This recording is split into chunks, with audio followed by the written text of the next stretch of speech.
ఉపాధ్యాయుల బదిలీలు, పదోన్నతులు, పాఠశాల పునర్వ్యవస్థీకరణ తదితర విషయాలలో ఉన్న సమస్యలు పరిష్కరించాలని సోమవారం విశాఖ జిల్లా విద్యాశాఖ అధికారి వారి కార్యాలయం, చినగదిరి ఎంఆర్ఓ కార్యాలయం పక్కన వద్ద యూటీఎఫ్ విశాఖ జిల్లా కమిటీ ఆధ్వర్యంలో నిరసన ధర్నా కార్యక్రమం జరిగింది. ఈ కార్యక్రమంలో ఉపాధ్యాయులు పాల్గొని వారి సమస్యలు పరిష్కరించాలంటూ పలు నినాదాలు చేస్తూ ప్లకార్డులు ప్రదర్శించారు. ఈ కార్యక్రమంలో భాగంగా విశాఖ యూటీఎఫ్ జిల్లా ప్రధాన కార్యదర్శి టిఆర్ అంబేద్కర్ మాట్లాడుతూ ఎన్నేళ్లుగా కొనసాగుతున్న ప్రభుత్వ పాఠశాలను ప్రైవేట్ పరం చేయడానికి ప్రభుత్వం తయారవుతుందని, అయితే ఇప్పటికే కొన్ని ప్రణాళిక ముఖ్య సదస్సుల ద్వారా ప్రభుత్వానికి తెలియపరచాలని, కానీ ప్రభుత్వం మొండి వైఖరి చూపిస్తుందని అన్నారు.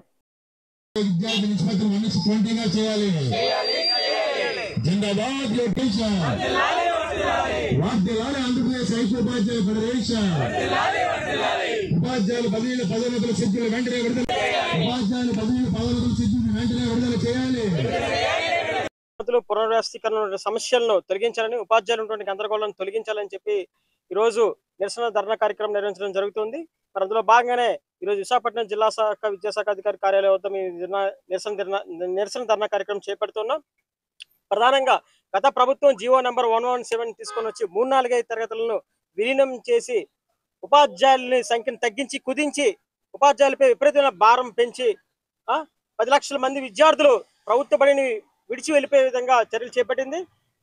దాని స్థానంలో వచ్చినట్టు కొత్త ప్రభుత్వం వస్తూనే ప్రభుత్వ విద్యారంగాన్ని పటిష్టవంతం చేస్తామని, జీవో 117 రద్దు చేస్తామని చెప్పి, పాఠశాల విద్యను మరింత పరిపుష్టం చేస్తామని చెప్పినటువంటి విద్యాశాఖ అధికారులు, విద్యాశాఖ మంత్రి ఈ రోజు దాన్ని తొంగలో తొక్కి ఈ రోజు మరింతగా గత ప్రభుత్వం ప్రదర్శించినటువంటి దానికంటే మరింత రెట్టింపు వేగంతో ఈ రోజు ప్రభుత్వ విద్యారంగాన్ని పూర్తిగా నిర్వీర్యం చేసే విధంగా చర్యలు చేపడతా ఉంది. ఈ రోజు అనేక రకాల సంస్కరణలు తీసుకొస్తుంది. గత ప్రభుత్వం 6 రకాలైనటువంటి స్కూల్స్ ని కొనసాగిస్తే ఈ రోజు ఈ ప్రభుత్వం 9 రకాల స్కూల్స్ ని తీసుకొచ్చి మరింత గందరగోళానికి తీసుకొస్తుంది.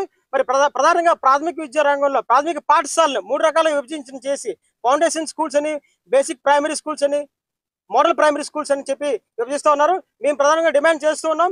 ఈ పునర్వ్యవస్థీకరణ అని చెప్పి ప్రభుత్వం వచ్చిన తర్వాత మనకి రీకన్స్ట్రక్షన్ చెప్పి